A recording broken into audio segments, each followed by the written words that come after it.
tout a commencé sur le balcon.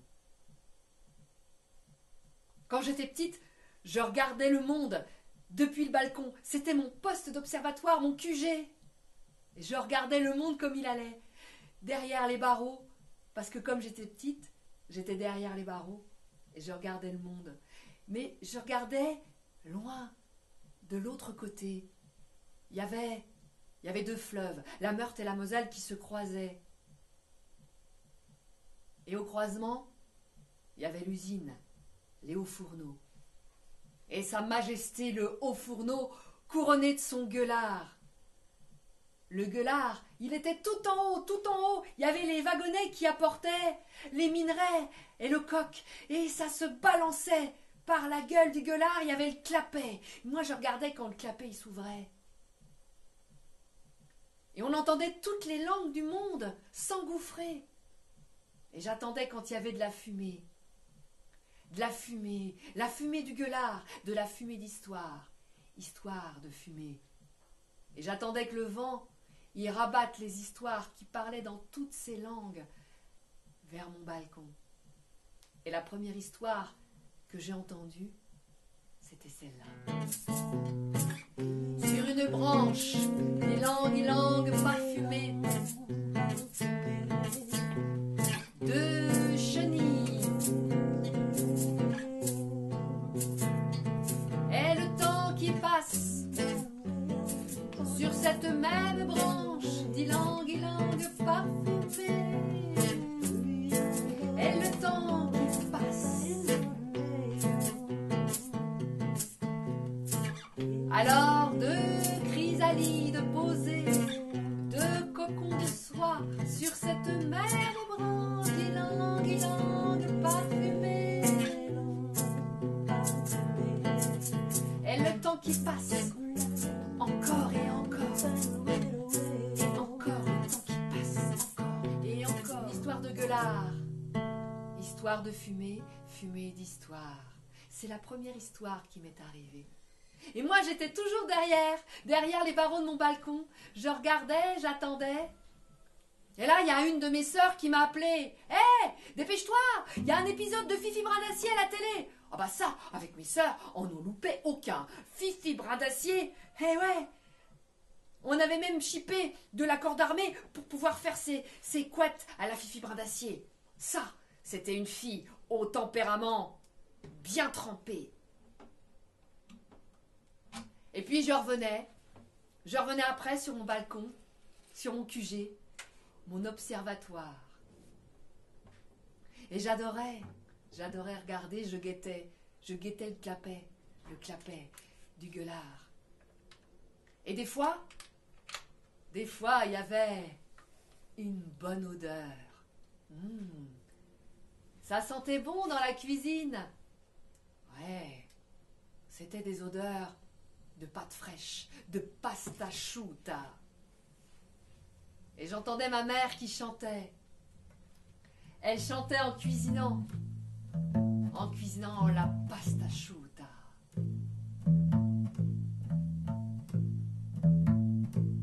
Che la sera a Milano è caldo, ma che caldo faceva. Brigadier aprì un po' la finestra, una spinta e Pinelli va giù. Il faisait chaud, si chaud à Milan. Oh, il faisait chaud, tellement chaud. Brigadier, ouvrez la fenêtre. Une pichenette et Pinelli est tombé. Brigadier, je vous l'ai déjà dit. Je vous répète que je suis innocent. L'anarchie, ça ne veut pas dire les bombes, mais l'égalité dans la liberté. Et puis après manger les pâtes. Mais avant de me régaler le ventre, je me régalais les oreilles.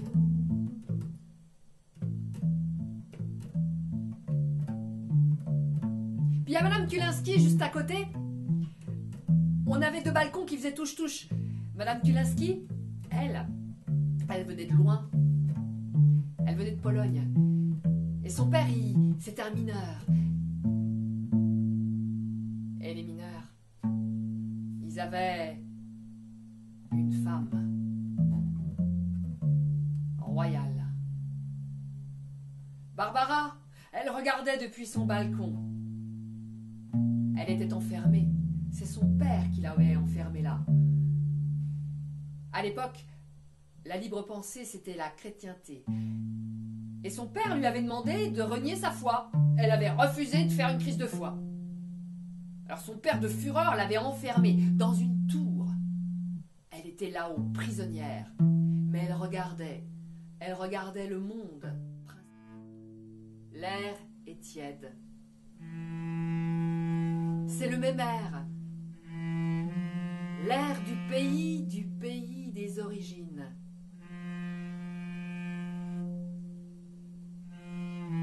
Il y a dans ce ni trop tard, ni trop tôt, un goût d'avant nous, avec des bruits de fond, du plus profond des souvenirs des anciens. Tout est ancien dans ce qu'ont raconté soir après soir ses parents italiens. Notre langue s'est imprégnée de leurs mots, ces mots criants et chantants, même dans les silences. Un enfant de 8 ans sait qu'il n'y aura plus de retour, que le pays de naissance est devenu un pays de vacances, à sa place, et lui, dans une autre place. Et dans ce train que je prenais tous les jours, il y en avait un aussi.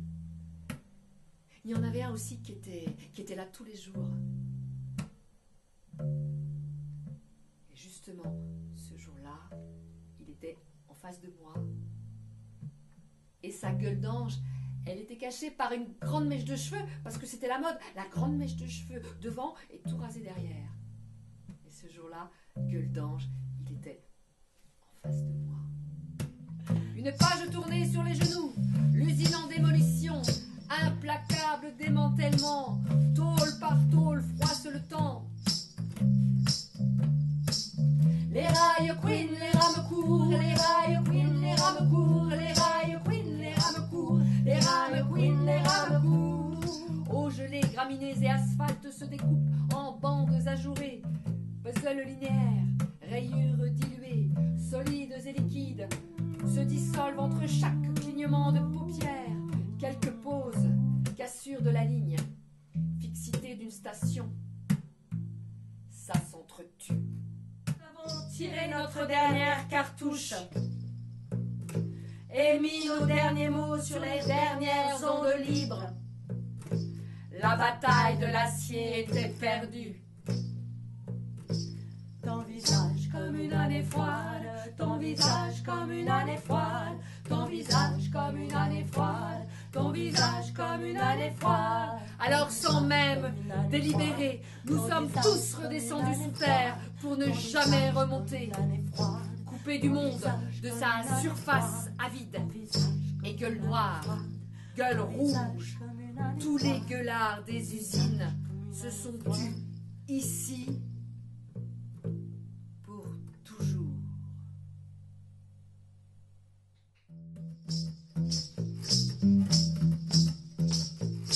Fils de personne, tu es. Fils de personne, tu es. Fils de personne, tu es. Fils de personne, tu es. Et fils de personne est parti sur les chemins.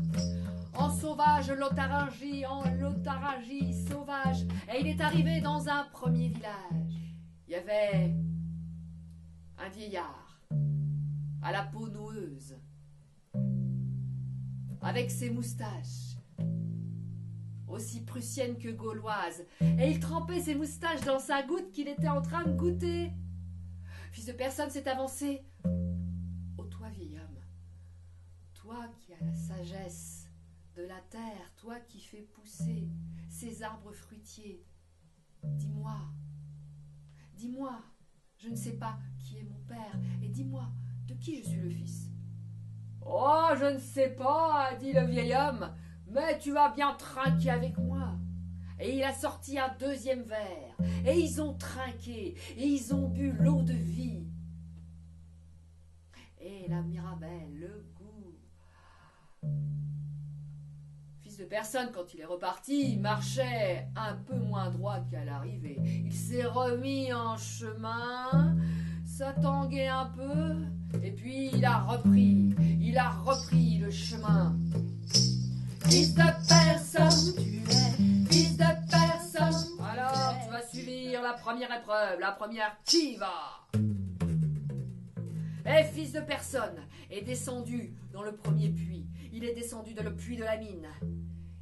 Et une fois qu'il a eu descendu là, c'est comme si toutes les abeilles de la terre étaient au fond de la mine. Au fond de la mine, elles ont commencé à tourner autour de fils de personne. Et lui, corne fulgure, fulgure au poing, bouclier antipersonnel.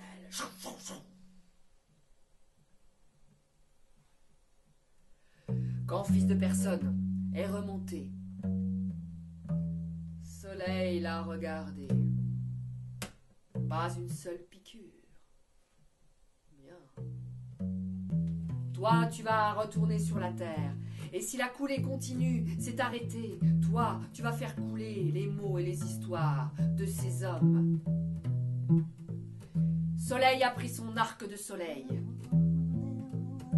Fils de soleil, Flèche est redevenu. Soleil a dirigé l'arc vers la terre. Et la tête en bas, fils de soleil a une pensée pour Pinelli défenestré. Et dans le souffle du vent et du tir, il est redescendu pour aller se planter sur le balcon de mon enfance.